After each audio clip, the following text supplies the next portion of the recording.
Hi, my name is Natalie and welcome to my channel Sewing-a-GoGo, and today I wanted to talk about this lovely Singer 221K7 sewing machine, which is also referred to as a featherweight, and I'm super excited to be the new owner of one of them. Now, I have admired these machines for several years. You can probably tell from my home, they really go, this particular model goes with the aesthetic of what I love. So it was this particular model of the Singer Featherweight that I've always really admired because of my style and what I like in the aesthetic of the 60s style of things. So I've been looking on and off for a couple of years for one of these lovely machines, but they are super popular and they do go for quite a bit of money potentially. So I could never really justify buying one or owning one. I can always justify owning one. I could never justify buying one because I do have a Benina 1008 model sewing machine that was gifted to me by my parents and my uncle and my boyfriend, who's now my husband, 20 years ago, that I love and adore. So I couldn't warrant buying another machine when I've got my Benina that I do all my sewing on. But I was looking for a machine that was portable and I could take around, because I currently have my Benina in my studio, which is where I do my sewing a lot of the time, and also I'm a knitwear designer, so I do a lot of my design work in there. But there are times when I could do with a machine at home, or if I'm going somewhere, it's really handy to take a machine with me. Like I said, that machine's pretty heavy to transport. And also the other thing I wanted to potentially join this year is a quilting group, because there's a new quilting shop that's opened up down the road from where I live, and I want to delve a bit more into quilting. So I know these are really popular with quilters as well, with the lovely straight stitch they apparently do. So I didn't imagine I would potentially ever own one because of, like I said, the prices they really do go for now, especially here as well in the UK. And just before Christmas, there was suddenly one that came up for sale on Facebook Marketplace, local to where my parents live, in Kent. And it was for sale for £95. Yes, you heard me right, £95. And apparently it was in good condition. There was just some photos. And after having a chat with my parents, they agreed to go and collect it for me. And then they said, actually, we'll give it to you for a Christmas present because we didn't know what to get you. You can have that. But I couldn't have it till Christmas Day, till I met up with them at Christmas. So that's really kind and lovely of them. But at this stage, I didn't know whether it worked. I'm sure other people would think the same. You've got it for £95. Is there anything wrong with it? Why is it so cheap? The lady said it was her nan's, and it was an emotional sale, and she just wanted to sell it. She wanted to go to a good home. And I said, well, I plan to sew clothes on it. And also there's some quilting, and there were several people, not surprisingly, were apparently interested, but she decided that my dad could pick it up from her. So my dad doesn't know anything about sewing machines, nor does my mum. My mum doesn't sew either. I learnt to sew at school, and I've had a passion for it ever since. So neither of them knew whether it was working or not.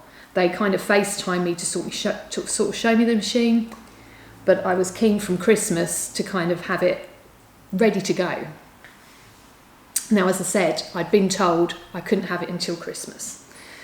And we do have a sewing machine repair shop that services machines up the road from where I live, and in Hove, near Brighton. So I was potentially going to take it there. But anyway, I started doing some research into this particular machine, and I found there was a guy called Eric who has a featherweight repair shop he initially had some sewing machine shops down in Devon. He's from up north originally, and then he lived in Devon for many years, and he learnt to repair a lot of sewing machines. But he's sort of retired now, and his big speciality that he loves to repair and service are featherweight sewing machines, all back from the 30s right through to when they've stopped producing these machines. So it turned out he's now again relocated to be nearer his children, and he now lives literally down the road from where my parents live in Kent. So it just all seemed like synergy, or just perfect how it all came together. So I contacted him. He had a week turnaround time. A service from him would cost £62, which for me was fine. And plus, if he needed any additional bits added, then obviously it would cost more, which again I understood and said that's fine, can you have a look. I wanted to see if it was working. My parents weren't initially sure. If it seemed like it was turning but not quite fully, so we weren't sure even if it was going to be a machine that I could use and have. But for £95 it was worth taking the risk to find out. And me personally having to pay a bit more for the service, which I said to my parents I wanted to pay for because they'd already paid enough for this lovely Christmas present for me. So Eric kindly looked at the machine for me and he said basically it has the original bobbin, which is apparently really good if you can get those as well. But he said he reckoned there'd been like a cotton jam or something at some point and somebody had taken it apart but put it back wrong. So it wouldn't spin, it wouldn't work, the needle wouldn't go up and down. So it wasn't actually working. And he said that was a really straightforward fix. Didn't need to charge me any more. But what I found as well was I don't think it had all the original feet. And again, I couldn't really look because it was at my parents', so I just said to him, look, I don't think it has all the original feet. It didn't have the original box. It did come with a manual, which he reckoned was original. This particular model is an EV number model, which my dad kindly did some research for me whilst he had the machine. I had a look at the serial number, and he reckoned from his research it was maybe manufactured around June 1964 for this particular one. So when I actually got it and I had a look at the manual, I found this particular one says 1967 on it. So I'm now questioning if it's a later manual, although it looks the same as they would have been with this machine, if someone at some point didn't have a manual and they've managed to get one, which is great because it's still an original manual, so I'm super happy with that. And it's really helpful. So I knew from when my dad initially pulled it out the box, it didn't necessarily have all the original feet that would have come with it as per the manual. So I was able to talk on the phone with Eric and explain that I would ideally like whatever feet it originally came with. And he was such a lovely guy, super helpful, so passionate about these beautiful machines. And he said, and it didn't have an original box, and he had an original box he said I could have with this, and some of the original feet it didn't have. And I now have the complete set of feet, which he sold to me for an additional cost, which was absolutely fine. So I then had the box and some of the feet. So I've got some screwdrivers in here. Now again, because I didn't get to have a proper look, I'm not sure what Eric added and what was part of it originally. But you've got the different kind of feet here, as you can see. And original bobbins as well, or some bobbins that have been provided. He said the right ones for this. Again, I'm not sure if they were in there originally or whether they came at a later date. I noticed it didn't have one of these, so I'm putting links in the description below of the different, in the UK here, of different websites you might find helpful. Like I'll put a link to Eric's website for you to have a look. So if you're in the southeast and you may be wanting to have one of these serviced, or you have an earlier model, or you have a 222, he can do all those for you. So I noticed on the machine it didn't have one of these little signature red kind of the bobbin protective thing that you have on here. So there is another guy called Phil who's in, I think he's in Lancashire. He's up north, and he has a Facebook group called Featherweight UK, which you might want to check out. Again, I've put a link in the description below. And he services the machines and in superb condition, from scratch, I think, and they look amazing. So you might, and if you contact him directly, he can give you ideas of costs and what they are. So that was potentially another person I was looking at to get a machine if I hadn't found this one, and I was waiting, potentially. But I would recommend having a look on his Facebook group. And I think he's got an eBay shop as well. So, and he sells these. So I was able to get those from him. But I don't know if this was in the box originally or if Eric kindly put one in, but he put a little one in there. But it's slightly, it might be the original, but it's slightly thinner. But I do quite like the thicker one here. So I'm keeping that one on. So obviously I'm not going to go through all the feet now, explaining what they all are. The Featherweight Shop in the US has a great explanation on the website. You can find so much information on there. I highly recommend visiting it. When I knew I was getting this machine, I spent hours on that website researching the history, everything. I just couldn't stop obsessing over it, counting the hours, days, minutes till I got this machine. I'm just so excited to get one. And there's a little screwdriver there. So yeah, all the different, basically all the feet that are in the manual, it's come with, thanks to Eric, having the rest of them that weren't there, which is really good. And that's a zippy one there. You can see they're such lovely metal, nice quality presser feet.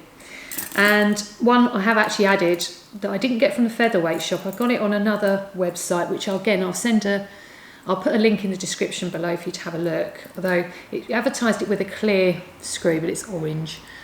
And I'm not sure if it's good as the Featherweight one, but it was sort of similar, or it might be very, very similar. So, but it was in the UK and it was less than £10. So I thought it was worth just getting this. This is a concealed zipper foot. So when I make dresses, like this one here I've made, which is a Tilly and the Buttons pattern from her first book, this dress. I do like to use a concealed zip, and I had planned on making some dresses with this one as well. So I was interested to see what that was like compared to my Bernina. Obviously my Bernina concealed zipper foot is like solid metal, so then there probably is a bit of a difference in those. So once I got it back, I know I finally got it. Even the case is in not too bad a condition. I need to clean it, but before filming, I didn't want to do that because I'm probably going to wash it with soapy water, to be honest. But if it all started falling apart, I wanted to kind of show you what it was like. If that did happen, I'd be very upset. It hopefully won't. I won't completely soak it in water or anything, but I will give it a wipe. But I just wanted to show you, and I've sort of decided to keep the gift tag on there that my parents wrote on it, just for a little bit of like provenance, I suppose.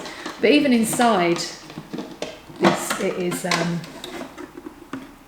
it's not too bad. And they say about them smelling, but this one really doesn't smell at all. It's actually fine. So again, all positives. So overall thoughts of the machine, once I got to grips with how to thread it and everything, which is not here at the moment, and how to do the bobbing, because it is different to my Bernina, how you thread it, and also how you do the bobbing is completely different. And luckily, again, the Featherweight Shop in the US have some amazing videos on YouTube showing you how to thread it and use the bobbin. So I found them super helpful, because initially I was just using the manual, and then when I was doing the bobbin, I found it was kind of snapping and going all over the shop. I thought, what's happening? And I can be quite heavy-footed. And then it said in the video, lightly press, do not push your foot straight down. That was why my bobbin was doing that. So again, just need a little video with people that have got experience that can show you and help you. So that was really good. And now my bobbin is winding fine after learning that from the video. I've put a new needle in myself. I think it came with a very old original needle that was in there, but I've put one of my Bernina ones in there, which seems to be sewing lovely, so I'm really happy with that. I'll just show you the presser foot quickly. It is from the 64 model, so it is Eric said it is the original presser foot that you would have had on this particular one.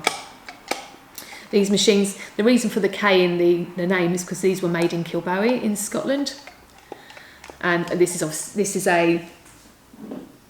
a British machine, so it's a British made one. It's a 240 volt with the 240 volt plug, and that was also important to me. You can get a converter for a 110 volt to a 240, but I ideally wanted the one that was in England at the time.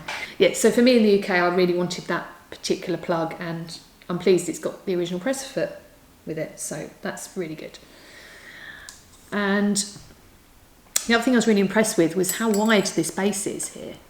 You can see, on my Bernina, it's without an extension tape, it's quite tiny, but this has got a really nice sort of solid, this has got a really nice sort of wide like base, which seems to be quite sturdy for that. So I really like that to sew on. It's been really well thought out, I think, really well thought out.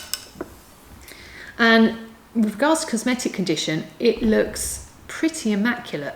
There's some slight chips, like literally a small chip on the sewing motor part. And Eric reckoned that happens when the women used to sew and had diamond rings and they'd knock it and chip it with their rings on that corner.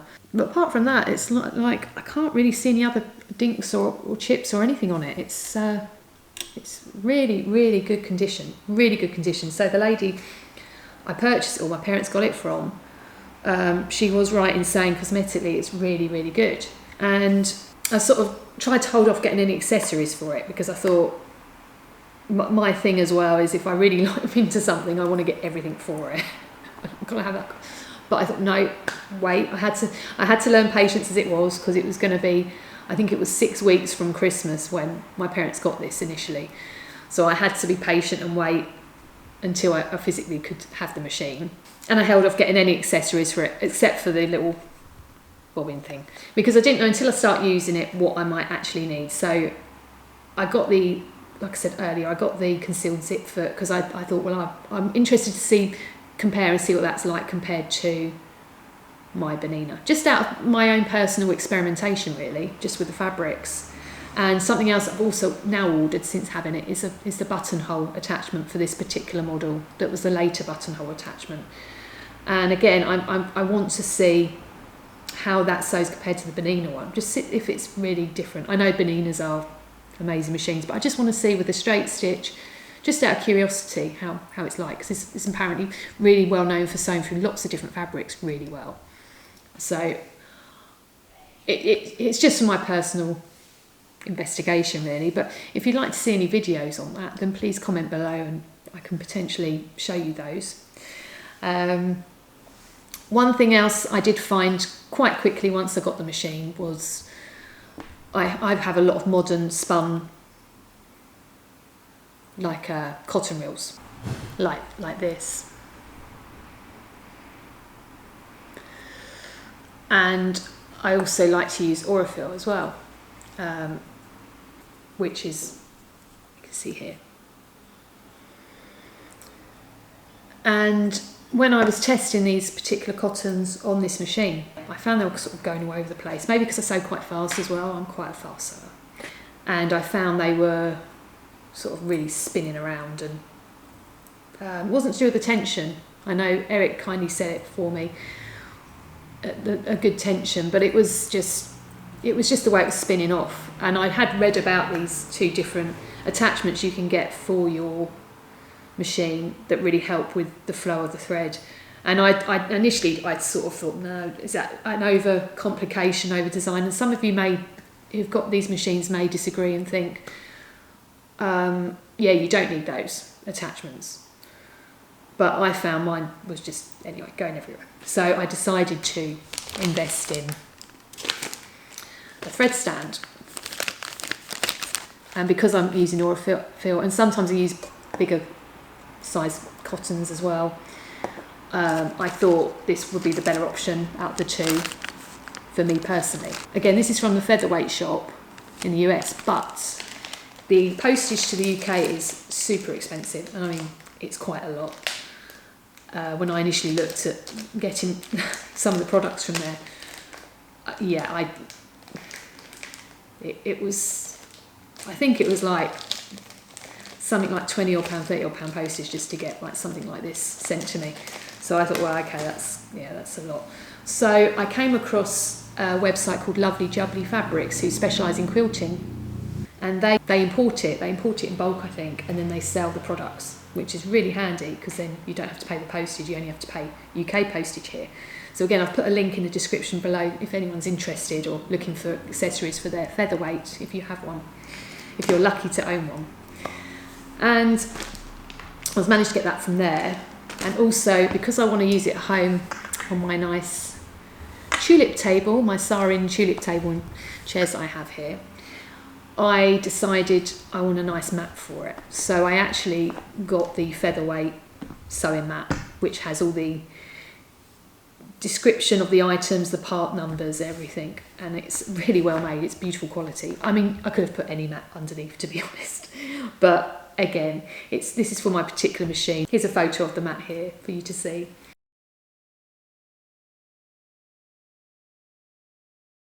So I thought, and it is really good, and it's got room on it for putting your pins and everything as well. And then I also got from Lovely Jubbly Fabrics this lovely little featherweight brooch, because I love wearing brooches on my clothes. So I wear a lot of knitted stuff that I've designed and made, and I thought that was just so cute.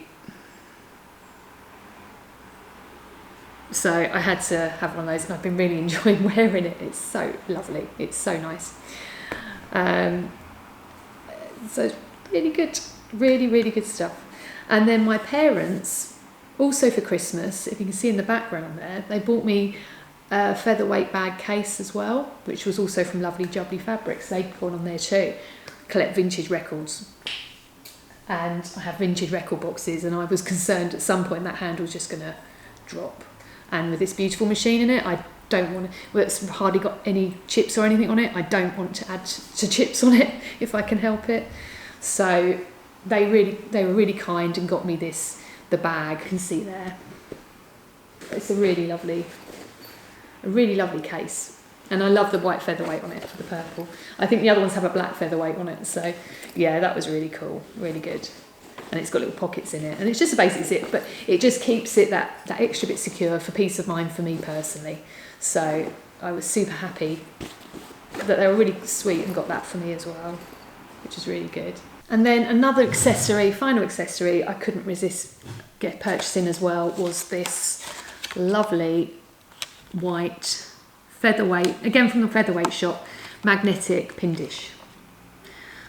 I thought for home, that's going to be really handy to sort of have by my side. When I'm sewing, I'm constantly pulling pins. I pin a lot of things as I sew, so I constantly pull the pins out and put them in a dish or something. So it was nice to have a proper featherweight one in white and black. So obviously I went for they do a few different colours. I think they do a purple one as well, and then I think maybe there's a black one with the gold, that motif sort of in gold on it, maybe, I think, unless it's white, I can't remember. But I thought I got the white, obviously, because I got the white featherweight. And I've also put a link in the description below to where you can get these, because in the UK, because they were in another quilting shop I got those from.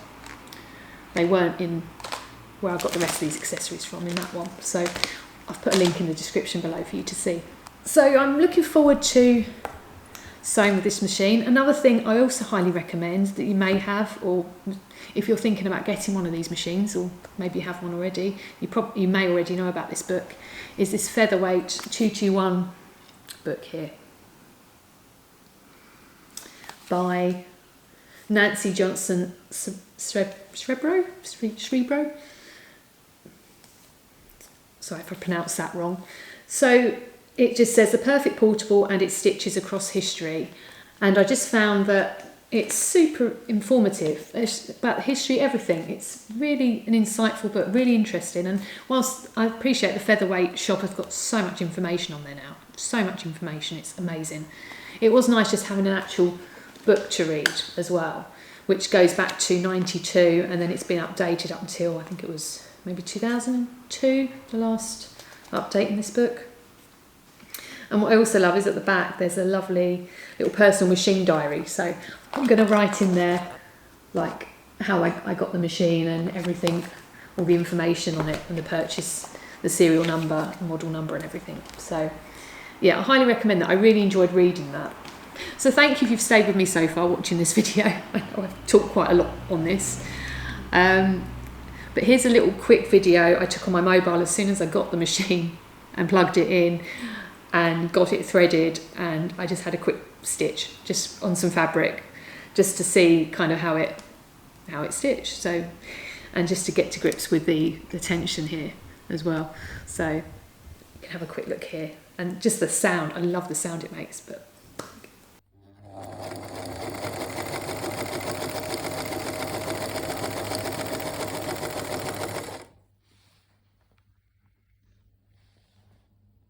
so to get to grips with this machine and understand her and get used to her, I think I don't normally name sewing machines. I didn't name my Benina at all, it's just Benina. But I kind of keep calling this one Felicity the Featherweight. I don't know why, but I've got such like an attachment to this machine. I think it's just because they're so cute and they're so pretty and they're just so lovely. There's just something very, very enchanting about them, I think. It's a good solid machine, but it is super light. I mean, I knew it was going to be quite tiny. When I first got it, I'd only ever seen them on photos. I've never actually seen one in the flesh, in person. So I wasn't sure on the size of it or anything. And it's just lovely. I've just absolutely fallen in love with it. And I've decided for my first project, I'm not going to make a dress or anything on it. I've decided to maybe do some quilting. There was a project that I had in mind back maybe over a year ago now that I wanted to make. And I'm now like, I'm going to do that now. It's just simple strips and sewing. So I'm going to do a video on that. So if you're interested in that, please feel free to subscribe to my channel, where I'll be posting more updates of sewing with this particular machine and my thoughts and opinions and how I'm finding it. So yeah, I'm super excited to get started and have a new sewing adventure with this beautiful machine. So lastly, I'd just like to thank you for watching this video, and whilst I didn't go in depth, I hope you kind of enjoyed my talking through the machine, and I just adore it, absolutely love it. And once again, thanks for watching.